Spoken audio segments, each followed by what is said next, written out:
once was a young woman named Dolores, though all who knew her called her Lola. Within her burned a fire, a boundless capacity to love those around her. Like a morning sun, she brightened every room that she entered. Her laughter crackled in the air like a fireplace, and her heart smoldered with an unmatched love for all life. But most of all, she loved a young man whose name has now been lost to time. Then, one day, tragedy struck, and her lover was killed, and the whole world agreed that his death was senseless and unjust. Overcome with grief, Lola's boundless love turned to sorrow, and the fire within her was transmuted into water, and she collapsed to the ground and began to cry. The tears stained her cheeks and dampened her hair, but still her waters came. Her tears soaked the ground, and their salt killed the grass, but still her waters came. The ground turned to mud, and Lola sank down into the earth, and still her waters came. Finally, the earth could hold no more water, and a pool of tears lifted her back up from beneath the ground, as if she had been reborn from a grave. But her sorrow had not abated, and still her waters came. Lola's tears formed a puddle, and then a pond on which she floated like a soggy, discarded leaf. Lola's family waded into the lake to see her, and her friends took canoes to visit her, and the elders of our community built a raft to call upon her. They all said that they were sorry for her loss, and that they too mourned the death of her lover, and they begged her to stop crying for her own sake. But Lola did not stop crying, and could not stop crying, and still her waters came and came and came.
And her tears consumed all that was around her. The trees were covered by water and drowned. Her village slipped beneath the surface and was lost to time. The valley in which she lived flooded, and all the people that she knew fled or perished. Soon, the mountain peaks of her land had become mere islands among the waters, islands that, like Lola, had lost everything around them. Then, finally, the islands too were overtopped by the rising tide of Lola's tears, and still her sorrow endured. Lola's tears had formed an ocean that covered all the earth, and there was nothing left in the world but the sky, the ocean, and her.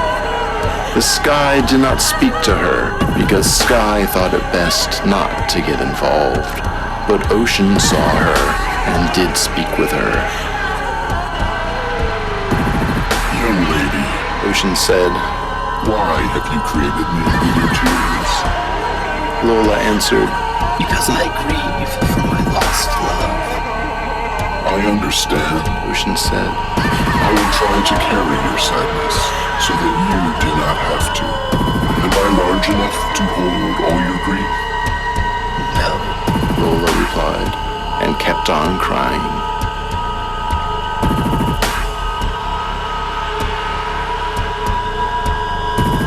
The waters rose through the atmosphere until they reached the edge of space, and sky was no more. We have lost the sky, Ocean observed. Lola.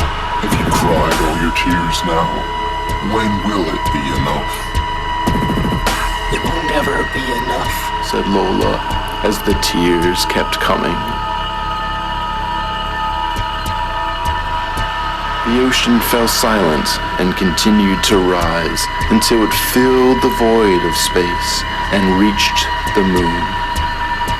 Lola's ocean merged with all the waters of the moon, mixing with the sea of crises and the sea of serenity, and with the lake of solitude and the lake of death, and with the bay of rainbows and the marsh of decay. One by one, all the waters of the moon mixed with Lola's ocean of grief, until the whole moon became waterlogged and sank reluctantly beneath the waves and became no more.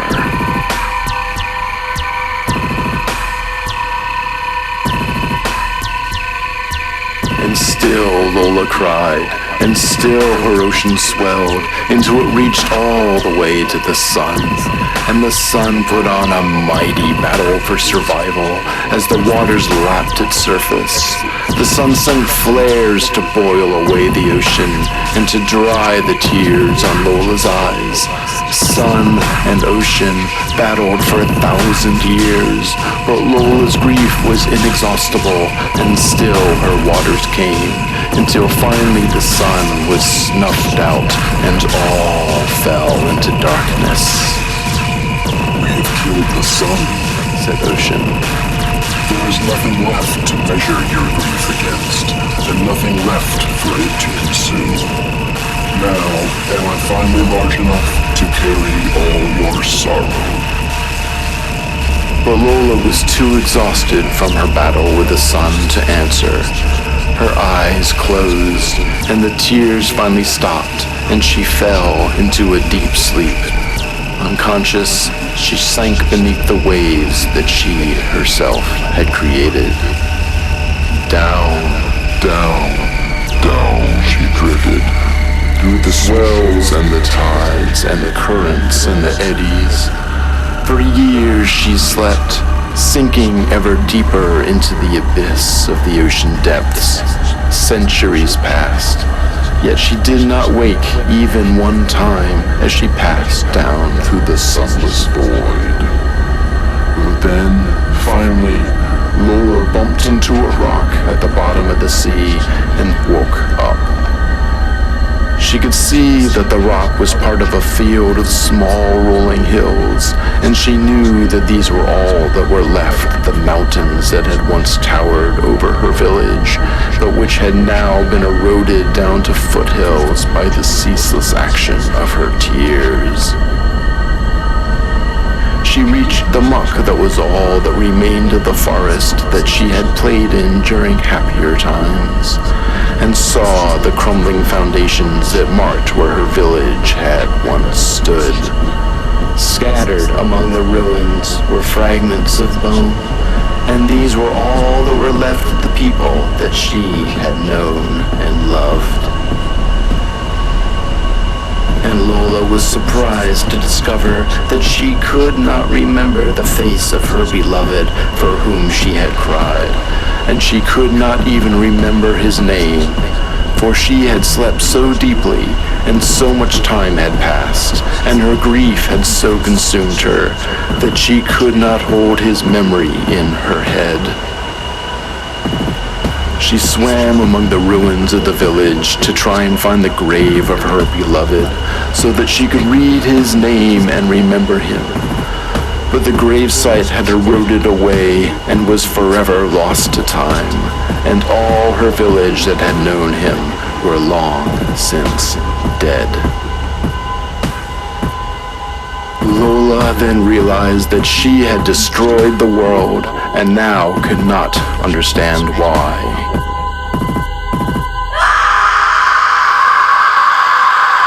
Overburdened by shame, she screamed into the ocean and with sound let loose all her sadness and anger and confusion into the water. She screamed, and such was the fury of her cry that it lasted for centuries. But finally, her scream was spent. Gasping for breath, she sucked in air, but there was no air beneath the waves, so she sucked in the ocean instead.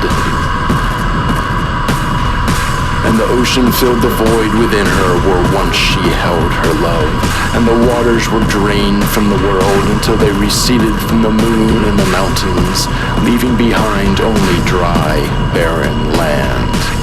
And then Lola collapsed to the ground and died, and her body split open. And within her were seeds which had been fertilized by the endless waters of the ocean. And the seeds grew into flowers, and the flowers gave birth to animals, and some of the animals grew up to be humans. And the plants and the animals breathed together and made a new sky. Freed from its prison within her ribs, Lola's heart, which had once burned with love for all the world, floated away up into the sky, beating like a butterfly on the breeze. And when her heart reached the top of the sky, it ignited in a ball of fire that became a new sun. And the world was restored and it was filled again with life, even though life could not remember where it had come from. But the ocean remembers all. And that is why we should listen to the seas whenever we can, to be reminded that we are small and that the world is large, and our grief too is small, even though it feels large to us. And though we should free our grief from within us whenever we can, we should not let it become a prison or a poison to us, or to the world around us, for the world is more than the sum of the tragedies contained within it. And time heals all broken hearts, and there is peace to be found in the mountains, and the sky, and the ocean, and the people, if only we look for it.